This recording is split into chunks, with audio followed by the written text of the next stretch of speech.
Hi.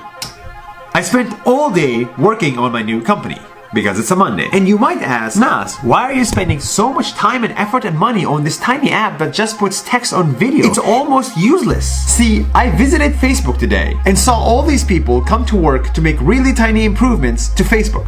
One of them spent days working on a button on a page that nobody visits. That button is almost useless, but everyone wants to build it because the purpose of Facebook is not to build tiny buttons, it's to connect the whole entire world, and it starts with the button. Right now, if you look at it, we're building a simple app that puts text on video that doesn't change the world. But what makes me happy is that this is part of a bigger purpose: to get people to make better videos, discover better videos, and be better understood. As Zuckerberg himself once said, purpose is what creates true happiness. And for us, it starts with the simplest things: this app. That's 1 minute. See you tomorrow from Napa Valley.